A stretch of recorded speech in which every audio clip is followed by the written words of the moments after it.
দেখো বন্ধুরা, তোমরা বোর্ডে যে প্রশ্নটা দেখতে পাচ্ছ এই প্রশ্নটা একটি খুবই গুরুত্বপূর্ণ প্রশ্ন এবং একটি কম্পিটিটিভ পরীক্ষায় এই প্রশ্নটা এসেছিল। তো এই প্রশ্নটাই বলা হয়েছে এর মান যদি 102 হয় তাহলে a into a square minus 3a plus 3 is equal to কত হবে। তো অপশানগুলো দেখতে পাচ্ছ অনেক বড় বড় অপশান। তো কিভাবে করবে তোমরা যদি সঠিক প্রসেসটি না জানো তাহলে কিন্তু অনেকটাই সময় আমাদের নষ্ট হবে। ঠিক আছে, তো এই টাইপের অঙ্ক আমরা কীভাবে সলিউশন করব। আমাদের একটা অধ্যায় আছে ডিজিট সাম।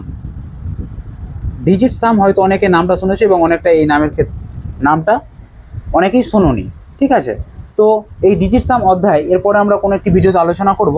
তো এই কোয়েশ্চেনটা তার আগে আমরা সলিউশন করে দেখি কেমন করে সলিউশন করা যায়। তো দেখো, প্রথমে দেখো এখানে আছে কত 102।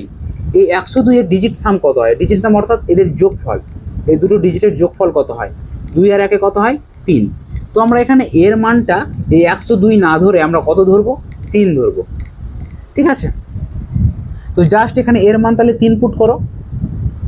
তারপরে দেখো এর মান যদি 3 হয় তাহলে 3 এর স্কোয়ার কত হয়ে যাবে 9, মাইনাস এর মান যদি 3 হয় তাহলে 3 3 9 প্লাস কত 3 ইজ ইকুয়াল টু জিজ্ঞাসা চিহ্ন।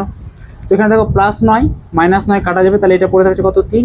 3 আর 3 গুণ করতে গেলে হয়ে যায় 9। তো অর্থাৎ আমাদের অ্যান্সারটা আসবে 9।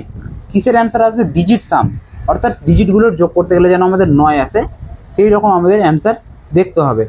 ঠিক আছে, তো দেখো এখানে ডিজিটগুলোর যোগ করলে কত হচ্ছে। 3 আর 1 কত হয় 4, 4 আর 3 কত হয় 7, 7 আর 2 কত হয় 9। তো এদের যে ডিজিট সাম যেটা আসছে সেটা হচ্ছে কত 9। ঠিক আছে, আমরা প্রথম অপশানে 9 পেয়ে গেলাম, আমাদের কিন্তু রাইট অপশান হয়ে যাবে এটাই। এবার চলো পরের অপশানগুলো আমরা টেস্ট করে নিই। দেখো এই ডিজিটগুলোর সাম কত হচ্ছে, 1 আর 1 2, 2 আর 1 3, 3 আর 1 4। তো এই ডিজিট সামগুলো কত হচ্ছে 4, সুতরাং এটা আমাদের অ্যান্সার হবে না।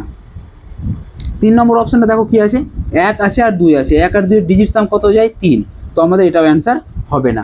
এটার অ্যান্সারগুলো দেখো কত আছে, তো 9 9গুলো সবটি আমরা কেটে দিতে পারি, আর শেষে থাকছে কত শুধু 2, তাহলে এর ডিজিট সাম কত হয়ে যাবে শুধু 2। তো এই ক্ষেত্রে কিন্তু আমাদের এটাও অ্যান্সার হবে না। তাহলে আমরা খুব সহজেই করতে পারলাম কি, ডিজিট সামের মাধ্যমে অপশান এ সঠিক উত্তর বের করে নিতে পারলাম। ঠিক আছে, আশা করি বুঝতে পেরেছো।